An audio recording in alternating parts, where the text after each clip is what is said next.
إن الحمد لله نحمده ونستعينه ونستغفره ونعوذ بالله من شرور أنفسنا ومن سيئات أعمالنا من يهده الله فلا مضل له ومن يضلل فلا هادي له أشهد أن لا إله إلا الله وحده لا شريك له وأشهد أن محمدا عبده ورسوله يا أيها الذين آمنوا اتقوا الله حق تقاته ولا تموتن إلا وأنتم مسلمون يا أيها الناس اتقوا ربكم الذي خلقكم من نفس واحدة وخلق منها زوجها وبث منهما رجالا كثيرا ونساء واتقوا الله الذي تساءلون به والأرحام إن الله كان عليكم رقيبا يا أيها الذين آمنوا اتقوا الله وقولوا قولا سديدا يصلح لكم أعمالكم ويغفر لكم ذنوبكم ومن يطع الله ورسوله فقد فاز فوزا عظيما اللهم صل على محمد وعلى آل محمد كما صليت على إبراهيم وعلى آل إبراهيم إنك حميد مجيد اللهم بارك على محمد وعلى آل محمد كما باركت على إبراهيم وعلى آل إبراهيم إنك حميد مجيد أما بعد فيا أيها الناس إن خير الحديث كتاب الله وخير الهدي هدي محمد صلى الله عليه وسلم وشر الأمور محدثاتها وكل محدثة بدعة وكل بدعة ضلالة وكل ضلالة في النار أعوذ بالله السميع العليم من الشيطان الرجيم من عمل صالحا من ذكر أو أنثى وهو مؤمن فلنحيينه حياة طيبة ولنجزينهم أجرهم بأحسن ما كانوا يعملون. قابل سعادت احترام بزرگوں، بھائیوں اور عزیزوں، آج کے خطبہ جمعہ کا عنوان ہے نعمت العافیہ، کہ عافیت اللہ تعالیٰ کی ایک عظیم نعمت ہے. عافیت کیا ہے، اس کی اہمیت کیا ہے، اور یہ کس طرح سے انسان کو حاصل ہوتی ہے. آج اللہ کی توفیق سے اسی موضوع پر گفتگو کریں گے. اللہ رب العزت کی بارگاہ میں دعا ہے کہ اللہ سبحانہ و تعالی مجھے کتاب و سنت کی روشنی میں حق اور سچ کہنے کی توفیق عطا فرمائے. آپ توجہ سے میری گفتگو کو سماعت کریں اور پھر اللہ سبحانہ و تعالی ہم سب کو اس کے مطابق عمل کرنے کی توفیق عطا فرمائے. عافیت کی قدر و منزلت اور اہمیت کا اندازہ آپ اسی بات سے لگا سکتے ہیں کہ یہ رسول اکرم صلی اللہ علیہ وسلم کے دور سے یہ بات چلی آ رہی ہے کہ جب کوئی کسی کو سب سے بہتر دعا دیتا ہے تو آپ نے یہاں عرب بھائیوں کو سنا ہوگا کہ جب کبھی آپ ان کے ساتھ اچھا برتاؤ کریں، اچھا سلوک کریں تو وہ فوراً کہتے ہیں آتی کا العافیہ. مطلب کیا ہے کہ اللہ تعالیٰ آپ کو عافیت عطا کرے. ہمارے ہاں بھی جب یہ رواج تھا خط و کتابت کا تو اس وقت سلام کے بعد پہلا جملہ یہی لکھا جاتا تھا، امید ہے کہ آپ خیر و عافیت سے ہوں گے. آج بھی کوئی کسی کو دعا دیتا ہے تو وہ کہتا ہے اللہ تعالیٰ آپ کو خیر و عافیت سے رکھے۔ یہ خیر و عافیت کیا ہے؟ اللہ سبحانہ و تعالیٰ کی کتنی بڑی نعمت ہے، اس کا اندازہ آپ اسی بات سے لگا سکتے ہیں کہ اگر ہم اللہ کی نعمتوں پہ غور کریں تو ایمان، اسلام اور عقیدہ توحید کے بعد سب سے بڑی نعمت عافیت ہے، سب سے بڑی نعمت۔ اس لیے پیارے نبی حضرت محمد الرسول اللہ صلی اللہ علیہ وسلم نے فرمایا، حضرت عبید اللہ ابن محسن رضی اللہ تعالیٰ عنہ روایت فرماتے ہیں، آپ نے فرمایا من اصبح منکم آمنا فی سربہ معافا فی جسدہ وعندہ قوت یومہ فکأنما حیزت لہ الدنیا۔ جس آدمی نے اس حالت میں اپنے گھر میں صبح کی کہ اس کو کوئی خوف نہیں، کوئی پریشانی نہیں، کوئی ڈر نہیں، اور جسمانی طور پر وہ صحت مند اور تندرست ہوا، اور اس کے پاس 2 وقت کا کھانا ہے، بہت زیادہ مال و دولت بھی نہیں، تو آپ نے فرمایا گویا کہ اللہ تعالیٰ نے اس کو پوری دنیا کی نعمتوں سے نواز دیا۔ نبی اکرم صلی اللہ علیہ وسلم نے اسی حوالے سے کہ عافیت کتنی بڑی نعمت ہے، لوگوں کی اس کے بارے میں جو غفلت اور کوتاہی ہے، اس نعمت کی ناقدری ہے، اس کا تذکرہ کرتے ہوئے فرمایا، حضرت عبداللہ ابن عباس رضی اللہ تعالیٰ عنہما روایت کرتے ہیں کہ آپ نے فرمایا نعمتان مغبون فیہما کثیر من الناس، 2 ایسی نعمتیں ہیں جن کے بارے میں بہت سارے لوگ خسارے اور گھاٹے میں رہتے ہیں، لوگ ان کی قدر نہیں کرتے۔ ایک الصحہ، صحت اور عافیت، صحت اور تندرستی، اور دوسرا والفراغ، فرصت اور فارغ البالی، ان کی لوگ قدر نہیں کرتے۔ اسی لیے کسی نے کہا ہے کہ العافیت اذا دامت جہلت و اذا فقدت عرفت، عافیت وہ نعمت ہے کہ جب انسان کے پاس ہوتی ہے انسان اس کی قدر نہیں کرتا، اور جب یہ عافیت چھن جاتی ہے، انسان سے چلی جاتی ہے، دور ہو جاتی ہے، تو اس وقت پھر اس کی قدر اور انسان کو اس کا احساس ہوتا ہے۔ اسی لیے پیارے نبی حضرت محمد الرسول اللہ صلی اللہ علیہ وسلم نے کہ وہ دعائیں جو آپ کثرت کے ساتھ کرتے تھے اور آپ نے امت کو بتلائیں، ان میں سے ایک دعا یہ بھی تھی، ان عبداللہ ابن عمر رضی اللہ تعالی عنہما، حضرت عبداللہ ابن عمر رضی اللہ تعالی عنہما روایت کرتے ہیں، قال کان من دعاء الرسول صلی اللہ علیہ وسلم، نبی پاک صلی اللہ علیہ وسلم اکثر یہ دعا فرمایا کرتے تھے، اللہم انی اعوذ بک من زوال نعمتک، اے اللہ میں تیری پناہ چاہتا ہوں اس سے کہ میری نعمتیں مجھ سے چھن جائیں، نعمتوں کے زوال سے میں تیری پناہ چاہتا ہوں، وتحول عافیتک، اور اس سے بھی میں تیری پناہ میں آتا ہوں کہ عافیت مجھ سے چلی جائے، عافیت مجھ سے چھن جائے، وفجاعت نقمتک، اے اللہ تیری اچانک پکڑ سے بھی میں تیری پناہ چاہتا ہوں، وجمیع سخطک، اور تیری ہر قسم کی ناراضگی سے میں تیری پناہ چاہتا ہوں کہ اللہ مجھے محفوظ رکھنا۔ آپ یہ اکثر دعا کیا کرتے تھے، اور حتیٰ کہ رسول اکرم صلی اللہ علیہ وسلم جب رات کو نیند سے بیدار ہوتے تو نبی کریم علیہ السلام نے نیند سے بیدار ہونے کی جو دعائیں سکھائی ہیں، آپ یہ دعا بھی اکثر پڑھتے،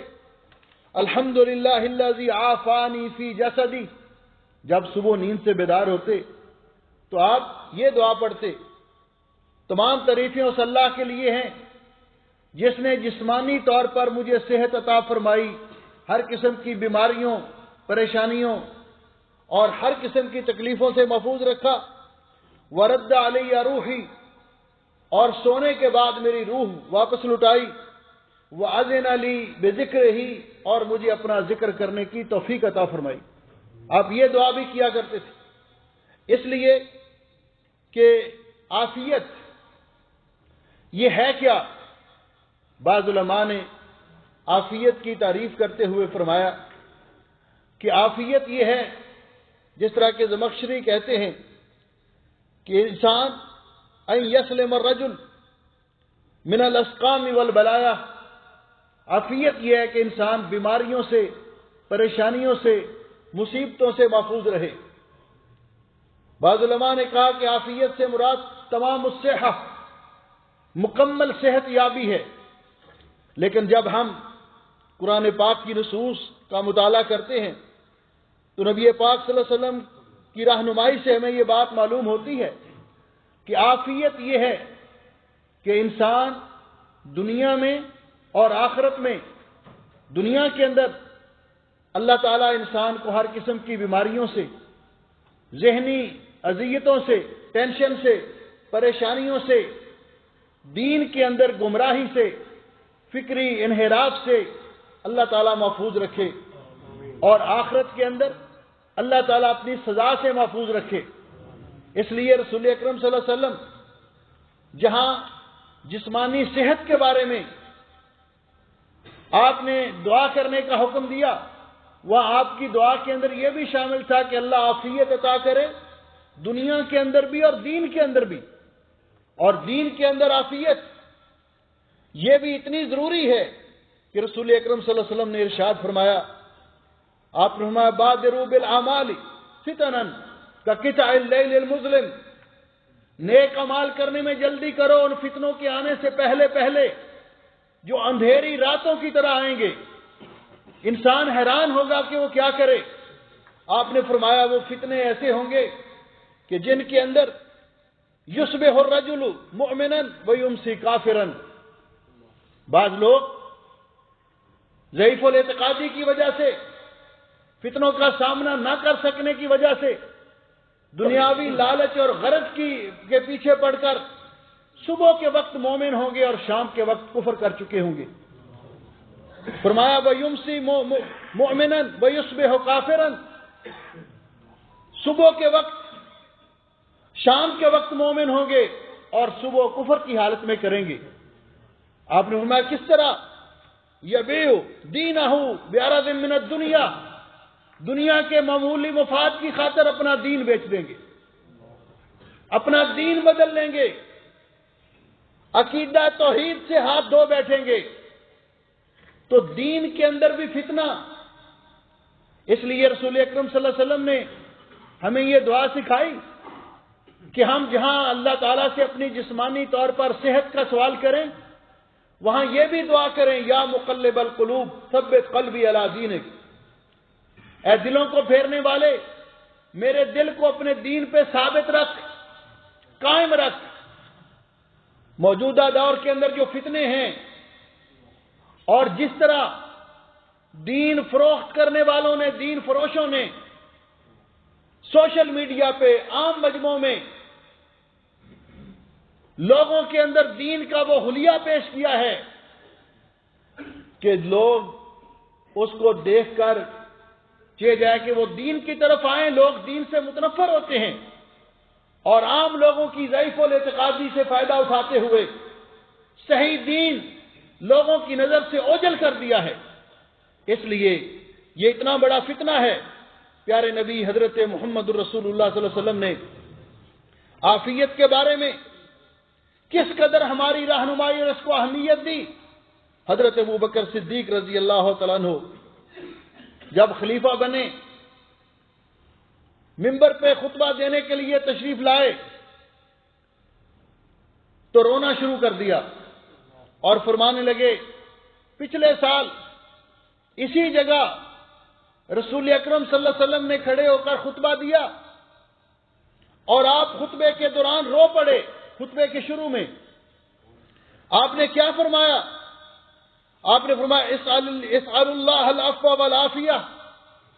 اللہ تعالیٰ سے ہمیشہ عفو، درگزر اور عافیت کا سوال کرو۔ عفو کا معنی کیا؟ کہ اللہ تعالیٰ سے ہمیشہ اپنے گناہوں کی معافی مانگتے رہو، اور ہر مسلمان کو اپنی دعاؤں کا حصہ بنانا چاہیے۔ اللہم انک عفو تحب العفو فاعف عنی، اللہ تو بہت زیادہ معاف کرنے والا ہے، معافی کو پسند کرتا ہے، مجھے بھی معاف کر دے۔ فرمایا اللہ تعالیٰ سے عفو کا، معافی کا سوال کرو، اپنے گناہوں کی معافی مانگو، والعافیہ، اور اللہ تعالیٰ سے عافیت مانگو۔ جسم کے بارے میں، صحت کے بارے میں، دین کے بارے میں اللہ تعالیٰ سے عافیت کا سوال کرو۔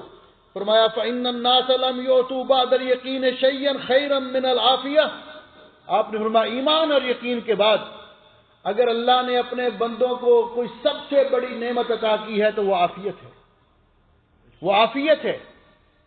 کہ اللہ رب العزت انسان کو عافیت عطا فرمائے۔ حضرت عباس ابن عبد المطلب رضی اللہ تعالیٰ عنہ بیان کرتے ہیں، نبی علیہ السلام کے چچا محترم کہتے ہیں میں نبی پاک صلی اللہ علیہ وسلم کی خدمت میں حاضر ہوا، میں نے عرض کیا یا رسول اللہ علمنی شیئا اسألہ اللہ عز وجل، مجھے کوئی دعا بتائیے میں اللہ تعالیٰ سے وہ چیز مانگوں، اللہ تعالیٰ سے وہ دعا کروں، سوال کروں۔ تو آپ نے فرمایا صلی اللہ العافیہ، اللہ تعالیٰ سے عافیت کا سوال کرو، اس لیے کہ عافیت وہ چیز ہے جب انسان کو میسر آ جاتی ہے تو انسان اللہ سبحانہ و تعالیٰ کی صحیح طور پر عبادت کر سکتا ہے، وقت سے فائدہ اٹھا سکتا ہے، جسمانی طور پر صحت اور تندرستی سے مالا مال ہو سکتا ہے، آخرت میں اللہ تعالیٰ کے عذابوں سے محفوظ رہ سکتا ہے۔ تو فرمایا اللہ تعالیٰ سے عافیت کا سوال کرو۔ کہتے ہیں کچھ دن بعد میں پھر نبی پاک صلی اللہ علیہ وسلم کی خدمت میں حاضر ہوا اور پھر میں نے یہی سوال کیا تو آپ نے فرمایا صلی اللہ العافیۃ فی الدنیا والآخرہ، اللہ تعالیٰ سے عافیت مانگو دنیا میں بھی اور آخرت میں بھی۔ دنیا میں اللہ سبحانہ و تعالیٰ ہر قسم کی بیماریوں سے، پریشانیوں سے، ذہنی روحانی تکلیفوں سے، کرب سے اللہ محفوظ فرمائے، اور آخرت کے اندر اللہ سبحانہ و تعالیٰ ہمیں اپنے عذاب اور سزا سے محفوظ رکھے۔ تو فرمایا دنیا اور آخرت میں اللہ تعالیٰ سے عافیت کا سوال کرو۔ حضرت انس ابن مالک رضی اللہ تعالیٰ عنہ بیان کرتے ہیں کہ یہ عافیت اتنی بڑی نعمت ہے کہ انسان کو جب اللہ سے مانگتا ہے تو پیارے نبی حضرت محمد رسول اللہ صلی اللہ علیہ وسلم نے فرمایا ما من دعوت يدعو بها العبد افضل من اللهم انی اسألک المعافات فی الدنیا والآخرہ۔ انسان اللہ تعالیٰ سے جتنی دعائیں کرتا ہے سب دعاؤں سے افضل اور بہتر دعا یہ ہے کہ اللہم انی اسألک العفو، اللہم انی اسألک المعافات فی الدنیا والآخرہ، اے اللہ میں تجھ سے دنیا اور آخرت میں عافیت کا سوال کرتا ہوں، دنیا کے اندر بھی اور آخرت کے اندر بھی۔ حتیٰ کہ پیارے نبی حضرت محمد رسول اللہ صلی اللہ علیہ وسلم نے جب آپ قبرستان کی زیارت کے لیے جاتے تو پیارے نبی حضرت محمد رسول اللہ صلی اللہ علیہ وسلم یہ دعا کیا کرتے۔ آپ دیکھیں کہ مرنے کے بعد بھی جو فوت ہو گئے ہیں ان کے لیے بھی عافیت مانگتے اور زندوں کے لیے بھی عافیت مانگتے۔ آپ جب قبرستان کی زیارت کے لیے جاتے، اور قبرستان کی زیارت کے لیے جانا چاہیے، آپ نے فرمایا کہ قبرستان کی زیارت کے لیے جاؤ فَإِنَّهَا تُذَكِّرُكُمُ الْآخِرَةَ، قبرستان کی زیارت کرنا تمہیں اپنی آخرت یاد دلائے گی۔ اور جب وہاں جاتے تو وہاں جا کر قبرستان والوں کو سلام، اور یہ سلام دعا ہے، سلام تحیہ نہیں، سلام دعا ہے جس کا جواب دینا لازمی نہیں۔ آپ ان کے لیے دعا کرتے ان الفاظ میں السلام علیکم اہل الدیار من المؤمنین والمسلمین، اے اس گھر میں رہنے والوں، ان قبروں میں رہنے والوں، مسلمانوں اور مومنوں، السلام علیکم، تم پر اللہ کی طرف سے سلامتی ہو۔ وَإِنَّا إِن شَاءَ اللَّهُ بِكُمْ لَلَاحِقُونَ، اور ہم بھی انشاءاللہ آپ کو آ کر ملنے والے ہیں۔ أَنْتُمْ لَنَا فَرَةٌ وَنَحْنُ لَكُمْ تَبَعٌ، آپ ہم سے آگے جا چکے ہیں، ہم آپ کے پیچھے پیچھے آنے والے ہیں۔ اسأل اللہ العافیۃ لنا ولکم، میں اللہ تعالیٰ سے عافیت کا سوال کرتا ہوں اپنے لیے بھی اور تمہارے لیے بھی، یعنی قبروں میں جو لوگ مدفون ہیں ان کے لیے بھی، ان کے لیے عافیت کیا ہے کہ اللہ تعالیٰ ان کو قبر کے عذاب سے بچائے، قبر کی مشکلات سے بچائے، حشر کی ندامتوں سے بچائے، آخرت کے عذاب سے بچائے، اور جو زندہ ہیں ان کے لیے کہ اللہ تعالیٰ ان کو صحت و تندرستی عطا فرمائے، ہر قسم کی بیماری پریشانی دین اور دنیا میں کسی بھی قسم کی پریشانی سے محفوظ فرمائے، عقیدے میں گمراہی سے بچائے، فکری انحراف سے بچائے، بد عملی سے بچائے، معاصی اور منکرات سے بچائے۔ یہ عافیت کا آپ سوال کیا کرتے تھے۔ نبی کریم علیہ الصلوۃ والسلام نے ہمیں جو تعلیمات دی کہ ان کے اندر یہ تعلیم بھی بالکل واضح ہے کہ اللہ تعالیٰ سے ہمیشہ انسان جس حال میں بھی ہو عافیت کا سوال کرے، عافیت مانگے، کبھی بھی دنیا میں رہتے ہوئے پریشانی نہ مانگے، دکھ کا مطالبہ نہ کرے۔ اگر اللہ کی طرف سے کوئی آزمائش آ جائے تو اس پر صبر کرے، اور خود اللہ تعالیٰ سے یہ نہ مانگے کہ یا اللہ استغفر اللہ مجھے آزما کے دیکھ، یا جو سزا دینی ہے مجھے دنیا میں دے دے، آخرت میں مجھے عذاب سے بچا لینا۔ کبھی ایسی دعا نہ کرے، کبھی ایسا نظریہ اور خواہش نہ رکھے۔ حدیث پاک میں آتا ہے، حضرت انس بن مالک رضی اللہ تعالیٰ عنہ روایت کرتے ہیں کہ نبی علیہ الصلوۃ والسلام نے ایک صحابی کی عادت کی، بیمار پرسی کی، جو بیمار تھے، حتیٰ کہ وہ بیماری کی وجہ سے سوکھ سوکھ کے ہڈیوں کا ڈھانچہ بن چکے تھے۔ تو نبی کریم علیہ الصلوۃ والسلام نے ان سے پوچھا، اللہ کے بندے، اما کنت تدعو، تو اللہ تعالیٰ سے کوئی دعا تو نہیں کیا کرتا تھا؟ اما کنت تسأل ربک العافیہ، کیا آپ اللہ تعالیٰ سے عافیت کا سوال نہیں کرتے تھے؟ قال کنت اقول، تو صحابی نے عرض کیا کہ حضرت میں تو یہ دعا کیا کرتا تھا، اللہم ما کنت معاقبی فی الآخرہ فاجلہ لی فی الدنیا، اللہ میرے گناہوں کی وجہ سے، کوتاہیوں کی وجہ سے جو سزا تو نے مجھے آخرت میں دینی ہے وہ مجھے دنیا میں ہی دے دے۔ تو نبی کریم علیہ الصلوۃ والسلام نے فرمایا سبحان اللہ، کیسی عجیب دعا کی آپ نے، انک لا تطیقہ ولا تستطیعہ، آپ اللہ تعالیٰ کی پکڑ سزا کو برداشت نہیں کر سکتے، نہ دنیا میں نہ آخرت میں۔ آپ کو تو یہ کہنا چاہیے تھا افلا کنت اللہم آتنا فی الدنیا حسنہ وفی الآخرۃ حسنہ وقنا عذاب النار، آپ کو تو یہ دعا کرنی چاہیے تھی کہ اللہ مجھے دنیا میں بھی بھلائی عطا فرما، مجھے آخرت میں بھی بھلائی عطا فرما، اور مجھے جہنم کے عذاب سے، آگ سے محفوظ فرما۔ پھر نبی پاک صلی اللہ علیہ وسلم نے اس کے لیے دعا کی تو اللہ نے اس صحابی کو شفا عطا فرمائی۔ اس لیے میرے بھائیوں اور میرے عزیزوں، نبی کریم علیہ الصلوۃ والسلام نے ہماری یہ بھی رہنمائی کی کہ اگر ہم دنیا کے اندر کسی شخص کو دیکھتے ہیں کہ وہ تکلیف میں مبتلا ہے، معذور ہے، کسی پریشانی میں مبتلا ہے، کسی بیماری میں مبتلا ہے، حتیٰ کہ حضرت سفیان ثوری رحمۃ اللہ علیہ فرماتے ہیں اگر آپ کسی کو دیکھتے ہیں کہ وہ گناہوں میں مبتلا ہے تو اس کو دیکھ کر بھی اللہ تعالیٰ سے عافیت کا سوال کرو۔ تو نبی کریم علیہ الصلوۃ والسلام نے فرمایا من رأى مبتلا، کسی تکلیف میں مبتلا شخص کو دیکھ کر، کسی مصیبت میں گرفتار شخص کو دیکھ کر اس کا مذاق نہ اڑاؤ، اس کو طنز نہ کرو۔ ہمارے جہالت کا یہ عالم ہے کہ جب کوئی شخص بیمار ہوتا ہے، اس کی بیماری طول پکڑ جاتی ہے تو کچھ لوگ کہنا شروع کر دیتے ہیں پتہ نہیں کون سی خطاؤں میں پکڑا ہوا، پتہ نہیں کون سے گناہوں کی پاداش سزا پا رہا ہے۔ حالانکہ پیارے نبی حضرت محمد رسول اللہ صلی اللہ علیہ وسلم نے فرمایا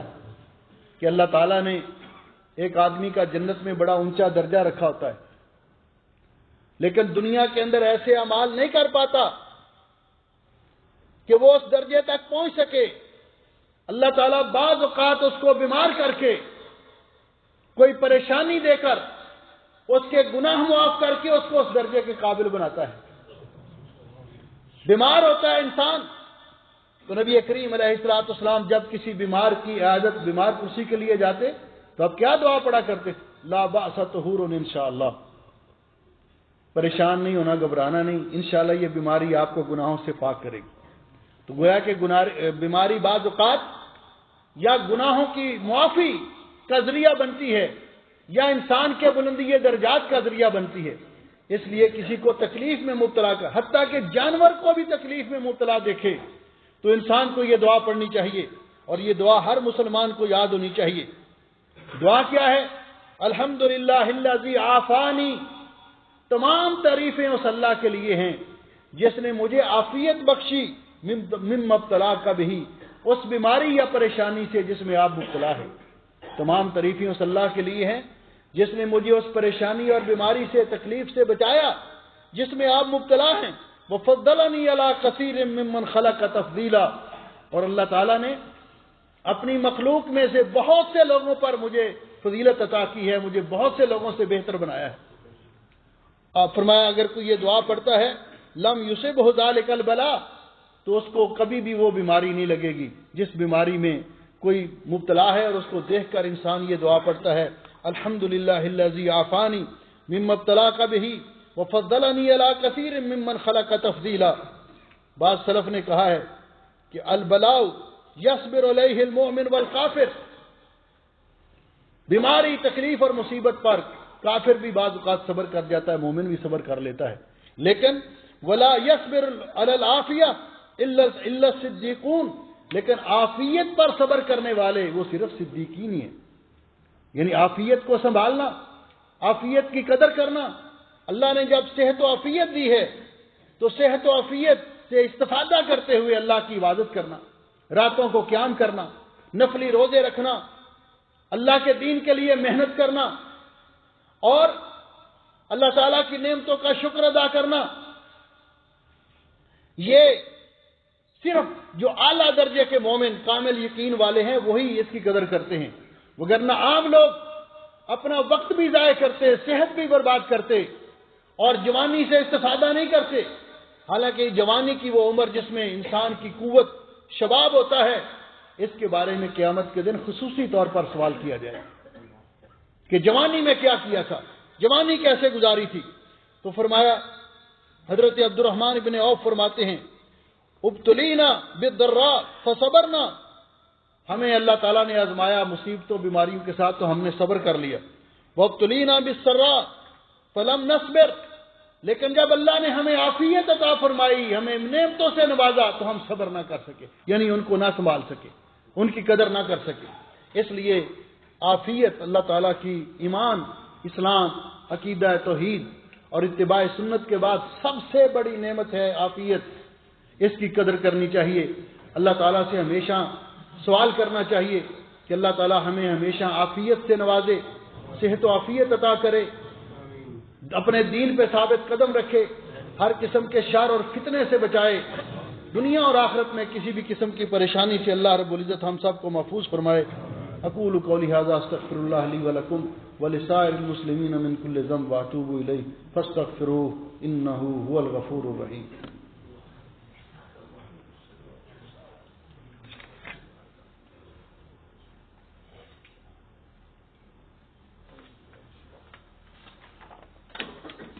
ان الحمد لله نحمده ونستعينه ونستغفره ونعوذ بالله من شرور انفسنا ومن سيئات اعمالنا، من يهده الله فلا مضل له ومن يضلل فلا هادي له، اشهد ان لا اله الا الله وحده لا شريك له واشهد ان محمدا عبده ورسوله۔ اما بعد، محترم بھائیو اور عزیزو، رسول اکرم صلی اللہ علیہ وسلم نے فرمایا، حضرت عبداللہ ابن عباس رضی اللہ تعالی عنہما کی روایت ہے کہ اغتنم خمسا قبل خمس، 5 چیزوں کو 5 چیزوں سے پہلے غنیمت جانو۔ ان میں سے آپ نے فرمایا اپنی زندگی کو موت سے پہلے غنیمت سمجھو، فقیری سے پہلے امیری کو غنیمت جانو، سفر سے پہلے اقامت کو غنیمت جانو، 5 چیزیں بڑھاپے سے پہلے جوانی کو غنیمت جانو، بیماری سے پہلے صحت کو غنیمت جانو۔ لیکن آپ نے فرمایا کہ بہت کم لوگ ہیں جو اس کو غنیمت جانتے ہیں۔ انسان عافیت کس طرح حاصل کر سکتا ہے؟ اس کے لیے سب سے پہلی چیز اعمال صالحہ ہے، عمومی طور پر، پھر نمازوں کی پابندی کرنا، اللہ کا ذکر کثرت کے ساتھ کرنا، اور صحت مند زندگی گزارنا۔ انسان اپنی صحت کی حفاظت کرے، نیند پوری کرے، یہ نہیں ساری ساری رات سوشل میڈیا پہ جا کر گزارے اور دن کو صحیح طور پر ڈیوٹی بھی نہ کر سکے، کارکردگی بھی اس کی صفر ہو جائے، صحت بھی برباد کرے۔ رات اللہ نے سونے کے لیے بنائی، اپنی نیند پوری کرے، اپنی غذا صحت مند غذا کھائے، اس کا اہتمام کرے، اور ذہنی سکون انسان کو اپنے مطمئن رکھے، اپنے آپ کو پریشانی آئے تو صبر استقامت کا مظاہرہ کرے، معاشرتی تعلقات لوگوں کے ساتھ بہتر بنائے، صلہ رحمی کرے، اللہ کی نعمتوں کا شکر ادا کرے اور اللہ تعالیٰ سے دعا کرے، تو انشاءاللہ یہ عافیت کی نعمت انسان کو میسر آ سکتی ہے۔ نبی کریم علیہ السلام نے ہمیں جو رہنمائی کی اور آپ کا جو سنت ہے اور طریقہ کار تھا، حضرت جبیر ابن مطعم رضی اللہ تعالیٰ عنہ بیان کرتے ہیں کہ میں نے حضرت عبداللہ ابن عمر رضی اللہ تعالیٰ عنہما سے سنا کہ نبی پاک صلی اللہ علیہ وسلم صبح و شام لازمی طور پر یہ دعائیں پڑھا کرتے تھے۔ یہ 4 دعائیں ہیں، یہ دعائیں اپنی دعاؤں کا حصہ بنائیں، صبح و شام لازمی طور پہ ہمیں پڑھنا چاہیے۔ کون سی دعا ہے؟ فرماتے ہیں کہ نبی پاک صلی اللہ علیہ وسلم کبھی یہ دعائیں چھوڑتے نہیں تھے۔ ہینا یصبح و ہینا یمسی، صبح کے وقت بھی اور شام کے وقت بھی لازمی پڑھتے تھے۔ ان میں سے پہلی دعا، اللہم انی اسألک العافیۃ فی الدنیا والآخرہ، اے اللہ میں تو اس سے عافیت کا سوال کرتا ہوں، دنیا میں بھی اور آخرت میں بھی، دنیا میں بھی اور آخرت میں بھی تو اس سے عافیت کا سوال کرتا ہوں۔ دوسری دعا، اللہم انی اسألک العفو والعافیۃ فی دینی و دنیای و اہلی و مالی، اے اللہ میں تجھ سے معافی مانگتا ہوں اپنے گناہوں کی اور تجھ سے عافیت کا سوال کرتا ہوں اپنے دین کے بارے میں، اپنی دنیا کے بارے میں، اپنے اہل و عیال کے بارے میں اور اپنے مال کے بارے میں تو اسے عافیت مانگتا ہوں۔ اس لیے کہ جس طرح میں نے عرض کیا کہ عافیت مطلوب ہے، جسمانی طور پر بھی، روحانی طور پر بھی، دینی طور پر بھی اور عملی طور پر بھی۔ فرمایا تیسری دعا یہ کیا کرتے تھے، اللہم استر عوراتی و آمن رواتی، اے اللہ میرے عیبوں پہ پردے ڈال دے، میری پریشانیاں ان سے مجھے محفوظ فرما، دل میں خوف ڈر اس کیفیت سے مجھے بچا۔ اور چوتھی دعا یہ کیا کرتے تھے، اللہم احفظنی من بین یدی ومن خلفی، اے اللہ آگے سے بھی میری حفاظت فرما کہ مجھ پر کوئی مصیبت اور پریشانی آئے، ومن خلفی پیچھے سے بھی میری حفاظت فرما کہ کوئی پیچھے سے حملہ کرے اور مجھے سے کوئی تکلیف پہنچے، اس سے بھی میری حفاظت فرما، وان یمینی اور میری دائیں طرف سے بھی میری حفاظت فرما، وان شمالی اور میری بائیں طرف سے بھی میری حفاظت فرما، ومن فوقی اوپر سے بھی میری حفاظت فرما کہ اوپر سے کوئی چیز کوئی مصیبت مجھ پر آ جائے، وَأَعُوذُ بِعَظَمَتِكَ أَنْ أُغْتَالَ مِنْ تَحْتِي، اے اللہ میں تیری عظمت کے حوالے سے تو اس سے سوال کرتا ہوں کہ مجھے اس سے بھی بچا کہ نیچے سے مجھ پر حملہ ہو یا زمین میں دنسا دیا جاؤں یا ایسی کوئی مصیبت جو نیچے سے آ جائے، ہر قسم کی مصیبت سے مجھے محفوظ فرما۔ اس لیے ہمیں بھی یہ دعائیں ان کو یاد کرنا چاہیے اور ان کو اپنی دعاؤں کا حصہ بنانا چاہیے۔ اللہ سبحانہ و تعالی مجھے اور آپ کو دنیا اور آخرت میں ہر قسم کی تنگی، مصیبت، پریشانی، بیماری، کرب، روحانی طور پر، جسمانی طور پر، دینی طور پر، دنیاوی طور پر اللہ ہمیں اس سے محفوظ فرمائے اور اللہ سبحانہ و تعالی ہمیں صحت و عافیت سے نوازے، صحت کاملہ عطا کرے اور عافیت سے نوازے۔ اگر یہ عافیت انسان سے چھن جاتی ہے تو آپ دیکھیں کہ کتنی تکلیفیں انسان کو، جسمانی طور پر انسان تکلیفوں میں مبتلا ہوتا ہے، روحانی طور پر پریشان رہتا ہے، ذہنی سکون برباد ہو جاتا ہے، معاشرے میں اس کی قدر نہیں رہتی اور اس کی کارکردگی بھی صفر ہو جاتی ہے۔ اس لیے یہ دعائیں ہمیں یاد کر کے صبح و شام اللہ تعالیٰ سے عافیت کا سوال کرنا چاہیے، اور یہ بات یاد رکھیے کہ مصیبتوں اور پریشانیوں سے گھبرا کر جو بھی جیسے بھی حالات ہوں اللہ تعالیٰ سے عافیت مانگنی چاہیے، کبھی بد دعا نہیں کرنی چاہیے، نہ اپنے بارے میں،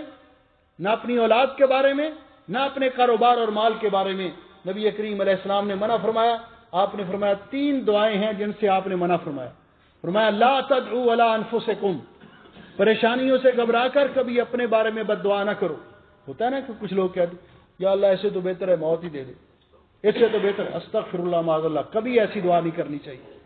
اپنے خلاف، اپنے بد دعا، بلکہ اللہ تعالیٰ سے خیر و عافیت مانگنی چاہیے۔ ولا تدعوا علی اولادکم، اور کبھی اولاد کی گستاخیوں، نافرمانیوں سے گھبرا کر ان کے لیے تباہی و بربادی کی دعا نہیں کرنی چاہیے کہ اللہ اس سے تو بہتر ہے تو نہ ہی دیتا، ان کو اٹھا لے، ان کو یہ کر دے. نہیں، ان کے لیے ہدایت کی دعا کرنی چاہیے. فرمایا کبھی اپنی اولاد کے بارے میں بد دعا نہ کرو. وَلَا تَدْعُوا عَلَىٰ أَمْوَالِكُمْ، کاروبار میں اتار چڑھاؤ آتا رہتا ہے، کبھی پریشان ہو کر اپنے کاروبار کے بارے میں بد دعا نہ کیجیے، بلکہ اللہ تعالیٰ سے خیر و برکت کا سوال کیجیے. اللہ تعالیٰ مجھے اور آپ کو عمل کی توفیق بخشے.